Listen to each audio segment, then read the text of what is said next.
James advocates for walkable, compact places, great design, place-based planning, and community partnerships. And he's also worked on developing Plan Melbourne from 2017 to 2050.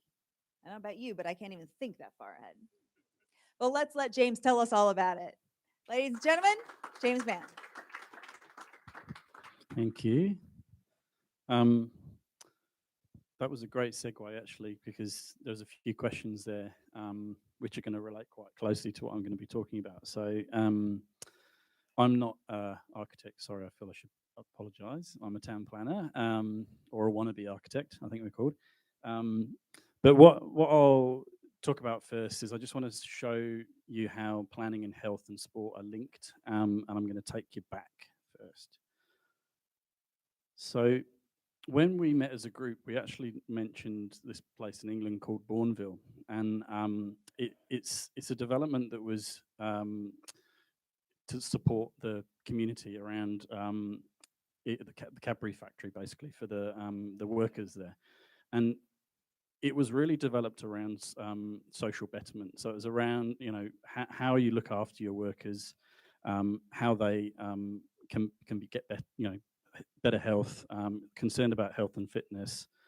And it really, there's a couple of pictures there, but the top couple of pictures there from the Bourneville proposal, and it included lots of different facilities, including swimming, as well as lidos, fishing, walking tracks. So it was really about embedding that concept of health in planning. And I think what we're seeing now more recently is how important it is to link health and planning.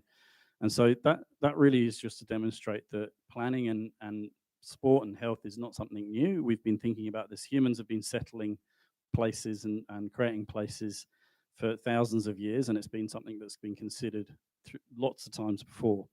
And are we going in? I guess the question is, are we going in the right direction now? I included a couple of other pictures there. One's from Split in Croatia, down the bottom there. I went there on my honeymoon, and it is absolutely amazing. It's a beautiful place, and it's just really to demonstrate that this is a place for people. It's not a place for cars. You can't see any cars there because you can't drive there pretty much. And it's beautiful, accessible. It has everything you need within a walkable sort of catchment. And even in Australia, like early settlement of Australia, that's in Melbourne, we did have high density sort of development, which was more akin to kind of walkable neighbourhoods. And I'm going to talk about the 20-minute neighbourhood, but it's really about walkable places that are accessible to the things that you need. But we've had a bit of a, I guess, experiment over the last, 100 years maybe, where, we did all this planning for probably thousands of years, settling, and then all of a sudden the car comes along, and it really has changed the way that we plan, and it has resulted in some poor outcomes, as you can see here. If you lived in the middle of that, I don't think you're going to be walking anywhere because there's actually nowhere to cut through or get to anything. Plus, there's nothing to go to.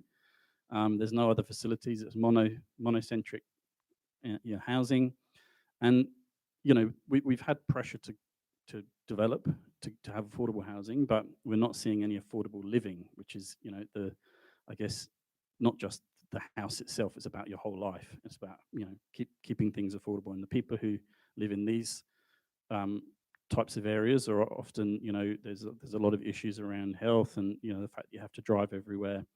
And I think COVID really, if you think about the 5K rule, we had some serious issues in these types of areas. But there's good news. We're seeing a re-energization of what I call localism, and that is really about connecting to your local place. And as was touched on, COVID has come, and we've had this. We've actually had a bit of a test on 20-minute neighbourhoods really in the last year, because we've had the during the lockdown we were locked down to 5Ks, as everyone knows, and which is a little bit beyond your 20-minute neighbourhood, but it actually really shone a light on places. Have you got the things you need, or haven't you got the things you need within that distance? And I heard a terrible stat the other day, which is apparently there's 7 million trips per day by car in Melbourne that are less than 5 kilometres. So if we can tap into that and change that, then we can really have a big impact on how we live and how sustainable we are. And here's a few examples of places that we're seeing are being reclaimed. So people are wanting to use spaces previously used for driving or cars or parking, and actually having it turning over to places for people. And so we funded one of those projects, and the state government and councils are doing some amazing work across. There's heaps of parklets and what they call parklets, which are kind of turning a car parking spot into a park across Melbourne, and it's really exciting, I think, and we're seeing a lot of momentum at the moment, which I'm hoping will continue. So what is a 20-minute neighbourhood and how does that fit in? Well, simply speaking, it's about what we're trying to do is talk about something called living locally. Sorry, can you hear me all right? Oh, yeah. So living locally is what it means, and that means you really have to have the things that you need on a daily basis within a walkable distance from where you live. So that's what we're aiming for. So understand that there's a lot of places that don't have that, but we are actually aiming for that. And I guess this picture here, the features, that's in Plan Melbourne, so that's policy. We have to follow that. Councils in their planning schemes, it's state policy. 20-minute neighbours is state policy. So councils are trying to implement this as we speak. And it talks about the types of things that you should expect in your neighbourhood. And I guess linking in what we were talking about today about the third place, the important community anchors. Some of these things are really important in terms of to the community. So things like schools, they really are a place where people get together, and it's a key anchor in the community. Community facilities, sports facilities, it's where the community get together. So what we mean is the ability to access what you need within a 20-minute return walk from home. So you can talk, you can understand what I mean there, and with access to safe cycling and public transport. And we've talked a bit today, some other people have mentioned about sustainable development goals as well. And I'm not just doing this as a offside, I've actually got a badge. So that means I'm taking it seriously. But yeah, it's actually embedded into Plan Melbourne. We really, this is actually a real great example of global to local, because it's really about your local neighbourhood, but we really have a line of sight to the UN goals, which are really important to refer to.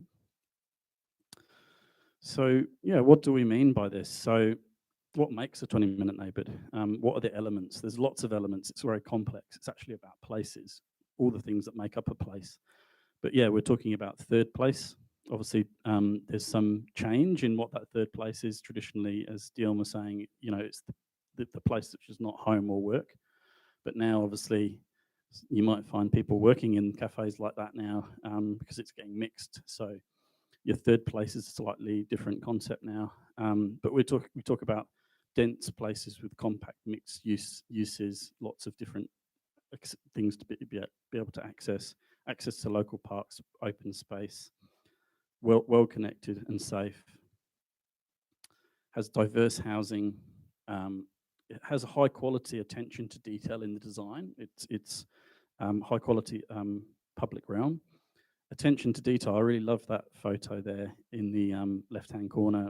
It's a very, very simple and cheap initiative where they it's about the placemaking. I think was mentioned in a question.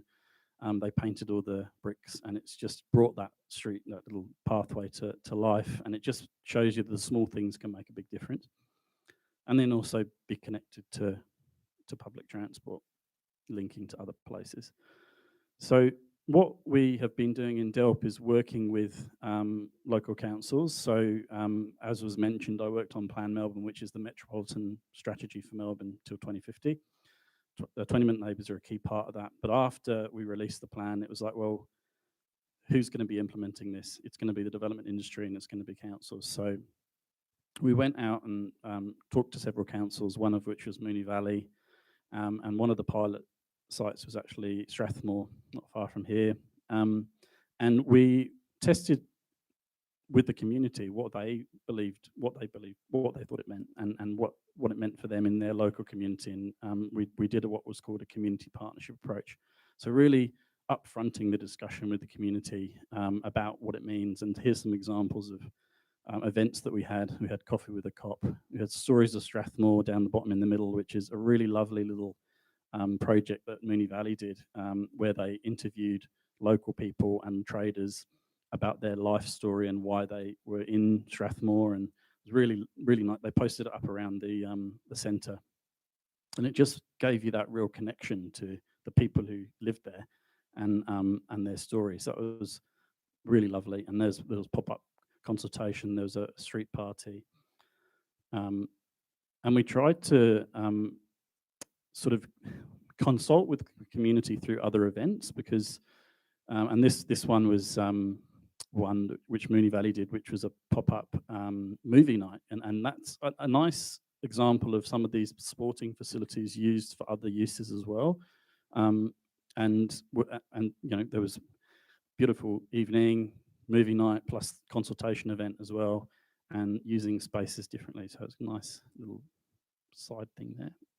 I guess what we wanted to do was, after the pilot, was build on the momentum that we found from the pilot project. And you know, the community was coming back to us and saying, these are the things that we want to see happen. And I was sort of determined to make sure that we were delivering on some of it and not just walking away, even though we had no budget at the time, so it's a bit risky. But we actually ended up preparing these activation plans for each of the pilot neighbourhoods. And in those, and during the time that we prepared these, COVID hit, and we realised that there was things that we probably need to do to help for the trader recovery, but also to give space to people for social distancing and that kind of thing. So it actually morphed into a bit of a activation plan, but also a sort of COVID recovery as well. And it talks about, these plans talk about, you know, greening, looking for more space for walking and trader space, traffic calming, pop-up parks, cycling facilities, priority walking I mentioned, but also thinking about, well, how do we use our neighbourhoods in the future? Maybe we're going to need spaces for co-working or you know, areas that people can work locally rather than going to maybe the CBD or other places, and also helping the traders themselves through stimulus. So really, it was such great timing that we prepared these. We sort of had an eye for the end of the financial year, and we used these as unashamedly going around to government and trying to find money to pay for some of this. And we did find some money. So another department helped with, a suburban development department helped with funding, and we were able to help councils to deliver some of the projects which were in the activation plans. And here you can see two of them. So on the left is the painted street, that's Sunshine West. That's there right now. I was there last night actually. There's little parklets along the street, and it's quite a vibrant little strip now because of the colours. And it's just really giving that attention to the place and showing that you care. And I heard last night that the traders are really pleased about it, and there's been a lot more activity in the neighbourhood now because of the interventions. And the other one, which is I think actually just been built, that one's in Croydon South, and that's providing another public space. So there's space for seating, there's table tennis, there's little kids play area, connects to the local shopping strip, and there's areas there for performance and things like that, which I know that council are trying to link in with other things that are happening, you know, across the council. So it's really good. So taking it kind of up, I guess, a little bit, this concept, and I think people touched on it a little bit earlier in some of the questions. It's actually a growing concept across the world, and we're in Melbourne. We're seen as leaders on this because we've been working on it for the last few years, and we've really developed the policy really well. So we're getting copied. And Paris, some of you may have heard, Paris is talking about a 15-minute city, which is a very similar concept to us. We've had discussions with Paris, and then there's in the UK, in Scotland, they're really going great guns with it, and they're actually, Nicola Sturgeon, the First Minister there, recently announced that 20-minute neighbours are going to be key part of their programme of government, and local place plans as well. And they're investing a lot of money as well. They're putting £275 million into urban renewal to support 20-minute neighbourhoods, and another 500 million for active transport. So, there's a lot of stuff happening across the world, which is really encouraging. And I think, because of COVID and the situation where people are more local, it's really given it a boost in terms of its importance. So just really finally, quickly, what are we going to do next? So what we're working on at the moment is, in this year, is to really look at tools to help councils deliver this. So one of them being a visualization. So by that I mean showing places change over time, so that the community can see what we mean by what is a 20-minute neighbourhood and what's it going to look like. I think people have ideas of it, but actually, what does it really look like? So doing that in a Melbourne context as well, because it's easy to point to Split and people go, well, that's not Melbourne, it's never going to work here. So doing it in a Melbourne context is really important, and showing it over time and using that as a tool to consult with the community. And we're also now talking about potentially more flexible planning, adaptable. We're sort of coining this term living plans. It's all sort of theory at the moment, but we're going to be working with councils on that this year, hopefully. But it's about having plans that are fit for purpose and are flexible and adaptable to deal with what is needed now.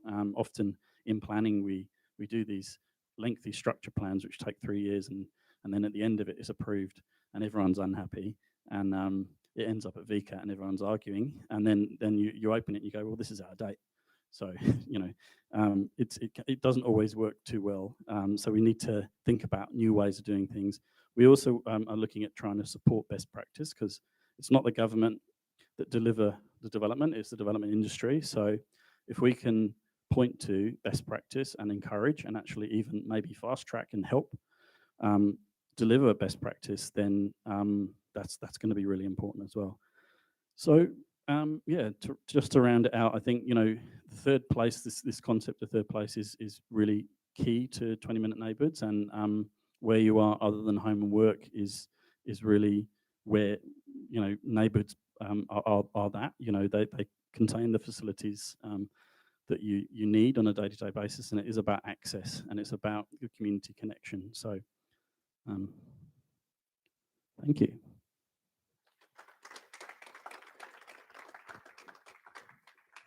Thank you, James. You've just opened my mind to a whole lot of possibilities. How about you guys? Who has questions for James? James, that was terrific. I work in community leisure facilities and do a lot of work with local government. So it's nice to see that push down of the 20-minute neighbourhood concept really coming down to local government. We're seeing it. But the reality is, with a lot of our leisure facilities, is we get a real small amount of the community using those facilities. The majority are out in the wider community that aren't accessing it. And so I just want to hear from your perspective, how can you create sustainable, diverse activities that are going to really connect with those that are socially isolated, those marginalised communities that aren't coming out for it? So I can see some great activities that, like there'll be a family that'll go to that one. But how can we get to those communities that aren't necessarily engaging on a regular basis? It's a great question. It's a very difficult thing to solve, I think.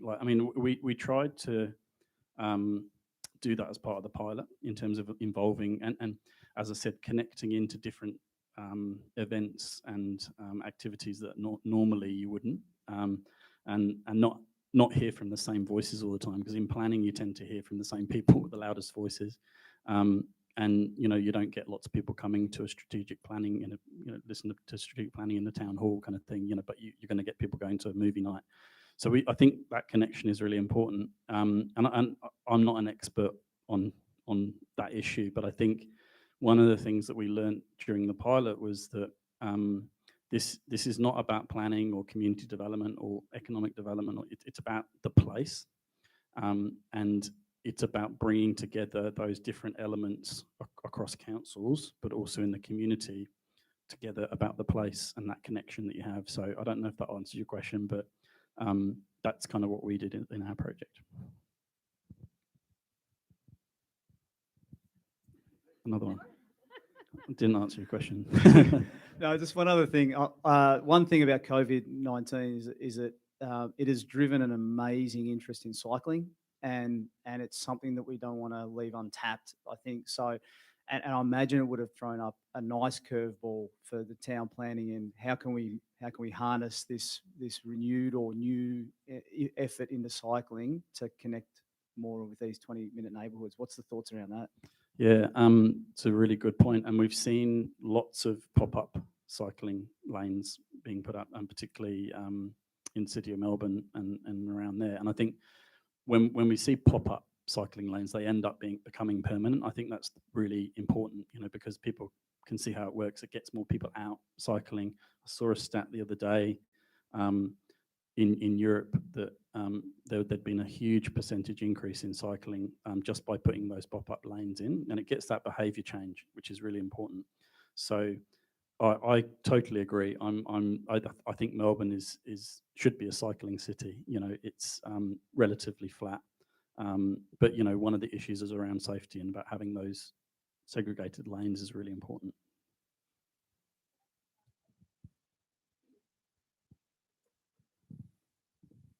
I think also you look at a lot of people are now working from home. Yes, obviously a lot of organisations, government included, encourage people to come back to work or demanding that they come back into the city or their second place. But a lot of people are working at home, so tapping into that market. So for me, for example, as a mum and as a single mum, I'm a cyclist and was very much so before I had my daughter.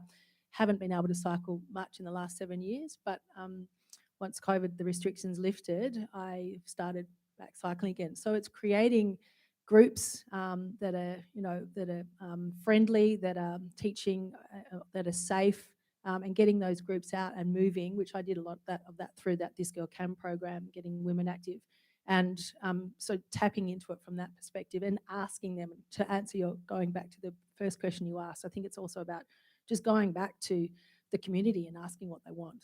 And so asking those people, how can we engage you in cycling in times now that you have when your children are now in care? And while we've got the microphone, I was just going to say, thing about the first question. How many people here drink coffee, go to a regular coffee place, just for interest sake? Yeah.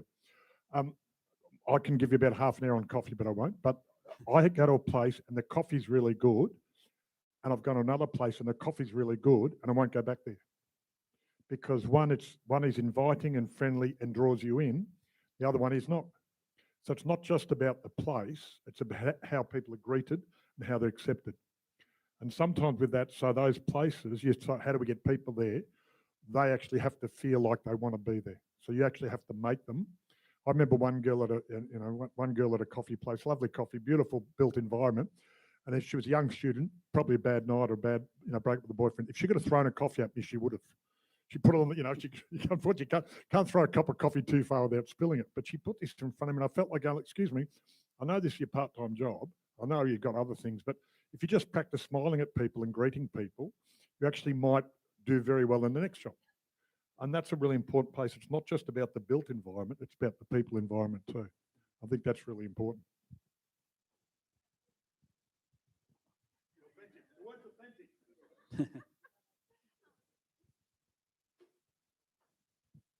My name is Brenda. My question is just so simple. Although it's not about the 20-minute neighborhood, has third place got a place for mobile structure? I mean mobile homes. So because most Australians are very mobile and transient. Thank you.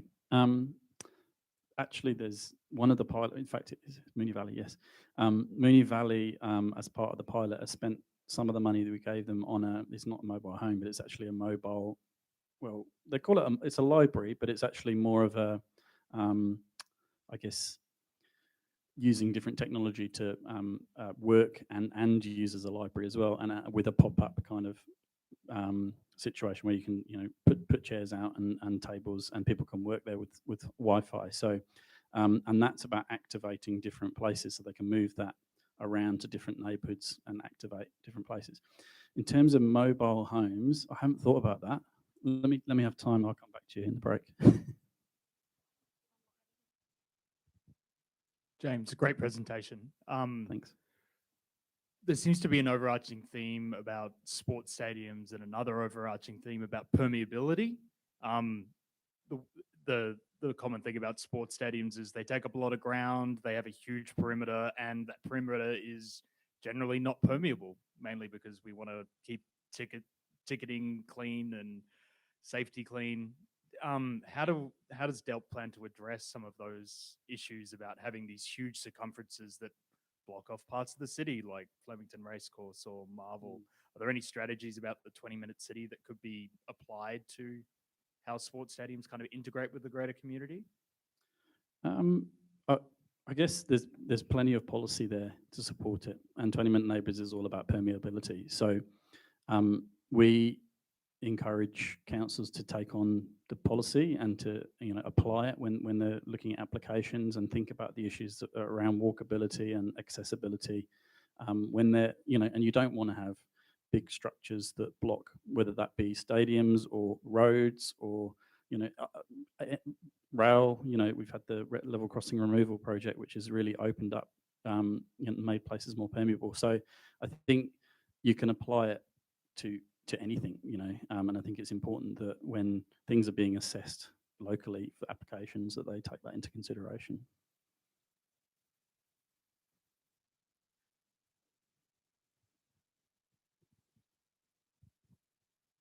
Hi, I really enjoyed your presentation, first of all. But Thank you. the post-COVID, I've noticed there's a lot more outdoor dining, and in your presentations you showed before. Is this something that's going to be part of a long-term plan for Melbourne, or is this more part of the recovery process from COVID-19? It's a very good question. I'm not in charge of outdoor dining. I think it's great. So as you would have heard, there was a lot of grants that the government provided. I think it was 100 million for the City of Melbourne, and then around 80-something million for the rest of Melbourne. And as you saw in my presentation, there's loads of great examples of streets that are closed off. I know that a lot is usually council-led. So state government often provide the funding, but then it's council-led.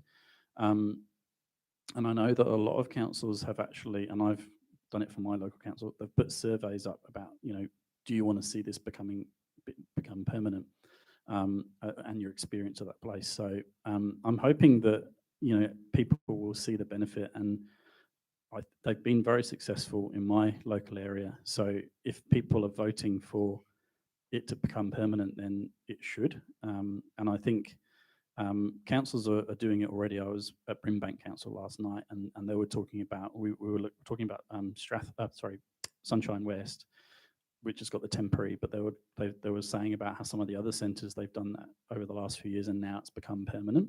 So I think the pop-up and the piloting is such a great way to make it permanent, because people can see the benefit of it. Like 7, I'll keep it on the table. With COVID, I think we've been seeing a lot of what Tiffany just said before, a lot of remote access. So we've been pushing people out of the CBD to country areas. A lot of this seems to be focused on metropolitan or inner city or CBD type of living. Is there a focus on developing this out to the regional areas, given that the push is for people to move out? Yeah, I mean, to be honest with you, like 20-minute neighbours is a metropolitan policy, applies to Metro Melbourne, but equally, the idea of, I guess, decentralisation is the same. I guess what we're seeing is a change in the way we think about the city, because it has been very CBD focused, and we've got all the rail lines going into the CBD and filtering people in. I think it's important that we support the recovery of the CBD and rethink it, but it's an opportunity as well to not waste those benefits that we're seeing through COVID, where people are living more locally or choosing to live perhaps in regional areas or other parts of Melbourne. So we don't want to lose that opportunity to enable people to be in those local areas some of the time as well. So yeah, I think it's a good point.